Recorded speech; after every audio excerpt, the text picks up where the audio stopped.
చేయండి. 22 minutes క్వశ్చన్కి 22 minutes అంటే ఎట్లా రన్ చేస్తాం హౌస్? మంత్రి గారు, సార్, మినిస్టర్ గారు. Sorry sir. సార్, గౌరవ సభ్యులు లేవనెత్తిన అంశాలన్నింటినీ క్షుణ్ణంగా విన్నాం సార్. ముఖ్యంగా గ్రీన్ విశాఖ ప్రోగ్రామ్ సంబంధించి ఒక 40 లక్షల మొక్కలు నాటడం జరిగింది అధ్యక్ష. 7,000 ఎకరాల్లో అప్రాక్సిమేట్గా. ఇది 2012లో ప్రారంభమైంది. 2021లో ఎండ్ అయింది. ఇది అన్ని industrial establishment, HPCL steel plant, Coromandel port trust, NTPC, Gangavaram port, వీళ్ళందరూ భాగస్వామ్యులు అధ్యక్ష దీంట్లో. అలాగే ఇందాక గౌరవ సభ్యులు లేవనెత్తింది pollution zonal office is existing అధ్యక్ష. అది దానికి జాయింట్ చీఫ్ ఇంజనీర్ వర్క్ చేస్తున్నారు అలాంగ్ విత్ రీజనల్ ఆఫీస్.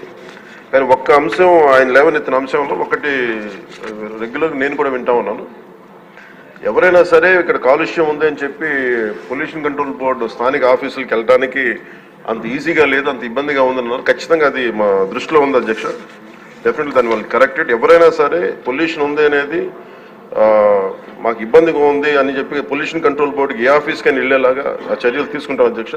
ఇది ఆల్రెడీ ఇనిషియేట్ చేసాం. ఇది కొంత ఇనిషియేషన్ కూడా జరిగింది అధ్యక్ష. అది అలాగే జల కాలుష్యం, వాయు కాలుష్యంతో పాటు జల కాలుష్యం, భూ కాలుష్యం ఇవన్నీ కూడా పరిగణలోకి తీసుకుని పనిచేస్తున్నాం అధ్యక్ష. ఈరోజు క్వశ్చన్ అవర్ కాబట్టి అన్ని అంశాలకి నేను సమాధానం కొంచెం క్షుణ్ణంగా మేము ఒక అవగాహన చేసుకొని ఇంకొంచెం దీని మీద ఒక కార్యాచరణ రూపొందించి సదరు గౌరవ సభ్యులకి మీ దృష్టిలో పెడతానండి. మంత్రి గారు, నా సూచన ఏంటంటే విశాఖపట్నం మీ నగరం మీకు ఇష్టమైన నగరం అంచేత అక్కడ సభ్యులు చెప్పింది మాత్రం వాస్తవం, మీకు కూడా తెలుసు. మీరు ప్రత్యేకంగా ఒకసారి వచ్చి ఇన్స్పెక్ట్ చేస్తే బాగుంటుందని నా ఉద్దేశం.